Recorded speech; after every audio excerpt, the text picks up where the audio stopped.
And a few things to know about me is I've always wanted to pursue a career in the entertainment industry. And as it was just mentioned, I recently graduated as one of the top students in my class from the acting program at the New York Film Academy. Thank you. Also, I've been blind since birth.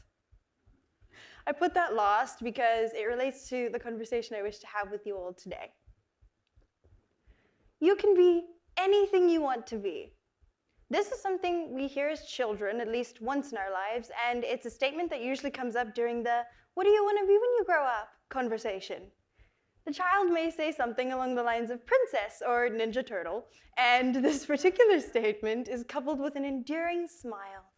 Then the child runs off, and the adult in the conversation, usually a parent, comforts themselves with the idea that their child will grow out of this fantasy and become something more practical, like a doctor or a lawyer. Sound familiar?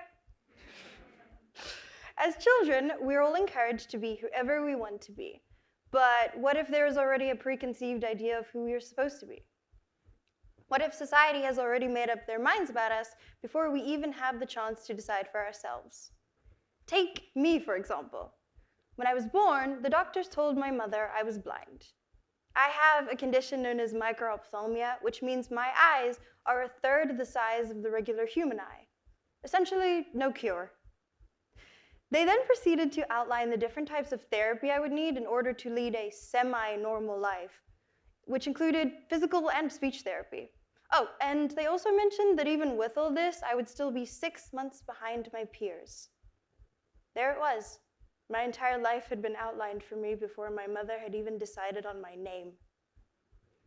I'm telling you all this because sometimes, before you have the chance to decide who you are going to be, the world decides for you. This can be based on a number of different factors, and for me, it was ultimately the way I looked. Because I was blind, my life had been outlined as one where I wouldn't become much because I would always be left behind. I'm just one example of many that this happens to, but what happens then?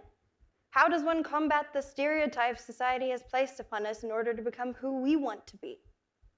Thankfully, I was able to do it, or I wouldn't be standing here today.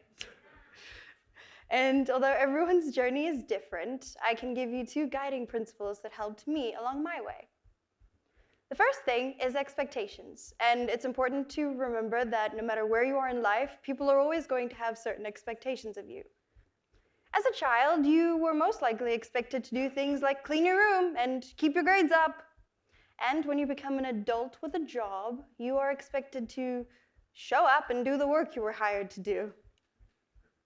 Expectations can be as universal as things like this, but when the world has a preconceived idea of you, there are expectations too. These expectations are either an under- or overestimation of you based on what the world thinks you're capable of, regardless of whether it's true or not. And a silent pressure is exerted on each of us to live up to these expectations. Let's go back to that "what do you want to be when you grow up" conversation. Parents indulge their children's fantasies because they feel that they will grow out of it and become something more realistic. But sometimes they also know what that realistic thing needs to be. For instance, if a child was born into a family of doctors, they might be expected to follow suit. Maybe mom was excited to have a daughter to live out her lifelong dream of becoming a professional ballerina, or dad wants his son to be captain of the football team, just like he was. But maybe the doctor wants to be a musician, and the football star wants to be a lawyer, and the ballerina is more of a scientist. After the doctors had outlined everything for my mother, she asked why all these therapies would be necessary as I was just blind.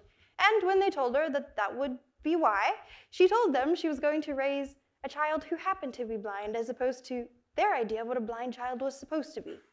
So she went home and proceeded to do just that, and always made sure to remind me I could be whoever I wanted to be. So naturally, when I told her at 8 years old that I wanted to be an actress, she said, "That's great," and then told me I'd make a good lawyer. Side note, she also happened to be one.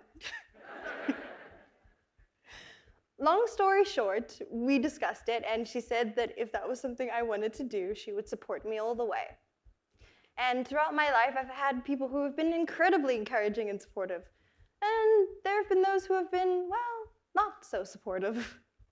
Regardless, I worked hard and I was able to accomplish some pretty cool things for somebody who was supposed to be 6 months behind. You already know that I graduated and that I'm starting my performing career, but in order to do all that, I had to leave South Africa and move to the US by myself.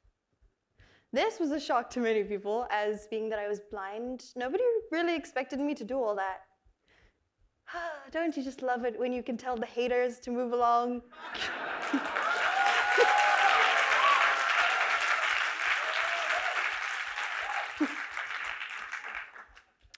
I'll take that as a yes.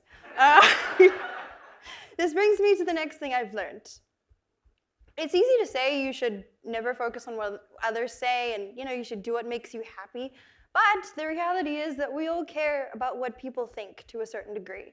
And if there's one thing that the last 2 years has taught us all is that, well, people need other people. I met a lot of different people in college. Some always knew what they wanted to do, and others switched careers midway through life and came to study acting or film. Listening to their different stories made me realize how much they valued their respective support systems, because it gave them that extra confidence and comfort to know that somebody believed in who they were. These are people whose only expectation of you is to be the best version of yourself you can be. And they also accept that this may change as you grow. So, whether you have 1, 3, or 13 people in your corner, having a support system helps. And yes, I know the next question might be, well, what if I have nobody in my corner? My answer is this. The journey to being who you are can sometimes feel like a lonely one, and there have been times where even I have felt like there was no one in my corner. But the one thing I've come to learn is that the minute you make the decision to actively be who you are, people will show up and support you. And then you'll know that they will show up for who you are and whatever it is you do. I don't expect everyone to walk away from this speech with an epiphany about who they were meant to be, but my hope is that we can all start to recognize the preconceived ideas we've had about each other, or maybe even the ones we've had about ourselves, based on the world's view of us. I'm living proof that the world's idea of you does not need to define who you are going to be, and my goal here today was to encourage you all to examine those ideas in terms of yourself. And if you don't agree, well, then it's worth figuring out why and maybe who you really want to be. Finally, I leave you with the reminder that everyone's journey is different, and at the end of the day, we're all just figuring it out as we go along. Thank you.